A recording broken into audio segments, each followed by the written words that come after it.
Assalamualaikum warahmatullahi wabarakatuh. Halo semuanya, selamat datang di podcast kita hari ini. Jadi kali ini kita akan membahas topik yang sangat penting tentang dunia aplikasi dan desain, yaitu UX testing. Bersama saya Fitri Cahyani dan teman-teman keren saya. Hai guys, saya Amanda, bagian desain. Halo, saya Nadila, saya bagian dari UX testing. Saya siap menjelaskan konsep-konsep dari user experience biar kalian nggak kebingungan lagi. Halo, saya Tasya, bisa dibilang saya perwakilan dari pengguna yang sering kebingungan menggunakan aplikasi. Dan saya Saskia, hari ini kita akan bahas kenapa sih UX testing itu sangat penting buat bikin aplikasi yang user friendly. Nah oke Nadila, langsung saja. UX testing itu sebenarnya apa sih? UX testing atau user experience itu cara atau proses ngecek apakah pengguna nyaman, paham, dan mudah menggunakan aplikasi yang kita buat. Tujuannya itu agar pengalaman mereka menyenangkan, bukan malah membuat mereka stres. Nah iya, karena desain yang bagus belum tentu gampang dipakai. Kadang juga ada tombol yang bagus tapi malah nyusahin pengguna gitu. Sangat setuju karena saya pernah pakai aplikasi absensi. Tombol submit-nya itu sangat kecil dan di pojok bawah, jadi sangat sulit untuk ditemukan. Nah itu dia contohnya, makanya kenapa UX testing itu penting banget.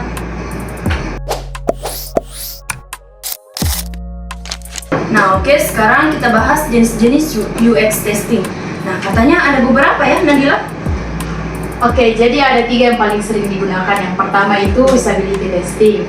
Ini untuk mengecek seberapa mudah pengguna menyelesaikan tugas tertentu dalam aplikasi tersebut. Nah kayak misalnya disuruh cari produk di aplikasi belanja itu, terus kita lihat apakah mereka bisa menemukan dengan cepat.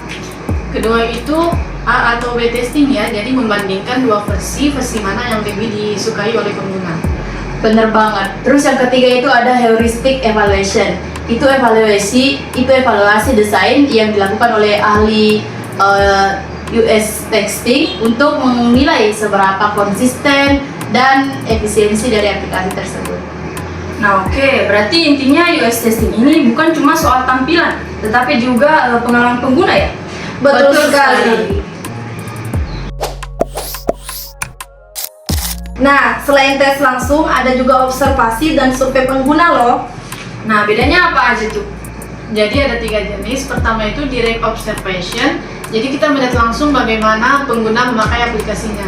Yang kedua ada indirect observation. Ini pengamatan yang dilakukan melalui rekam layar atau data log tanpa melihat langsung.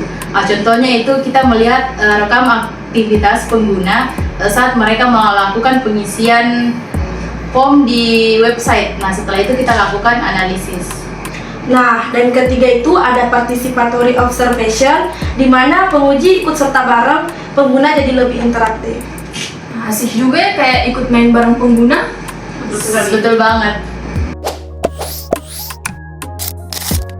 Nah kalau soal feedback pengguna, biasanya dapatnya dari mana sih? Dari survei, wawancara, komentar online kayak ulasan di Play Store, sampai dengan data log analitik. Iya, aku sering review, kayak misalnya tombolnya tolong dibesarkan sedikit. Itu termasuk feedback juga kan? Nah, banget. Dan di situ kita bisa tahu bagian mana yang perlu kita perbaiki.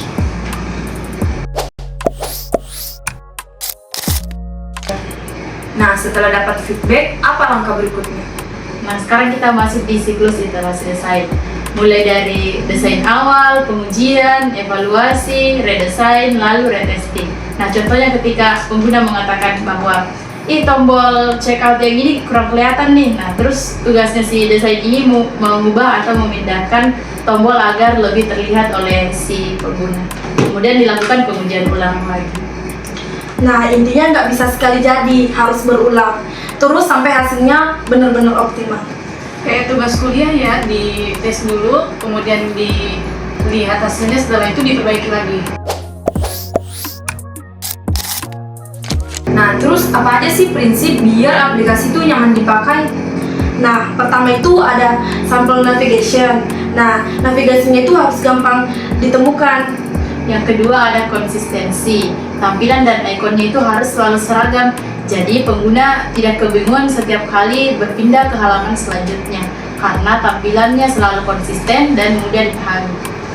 Ketiga, feedback system ada notifikasi. Jadi kalau aksinya kita berhasil. Dan terakhir, accessibility supaya semua orang bisa pakai, termasuk yang punya keterbatasan fisik.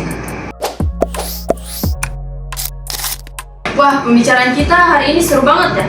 Nah, sekarang coba Saskia simpulin deh. Oke, jadi UX testing itu sangat penting buat memastikan aplikasi digunakan secara nyaman dan efisien. Tanpa UX testing, produk mungkin bisa aja tampilannya bagus, tapi nyusahin pengguna. Nah, setuju. Desain yang bagus itu bukan yang paling keren, tapi yang paling mudah dipakai pengguna. Nah, benar banget. Intinya, test, evaluation, improve, dan repeat. Dan jangan lupa dengarkan feedback dari pengguna karena mereka yang lebih tahu apa yang mereka butuhkan. Terima kasih sudah mendengarkan podcast kita hari ini. Semoga bermanfaat dan menambah wawasan kalian tentang UX testing.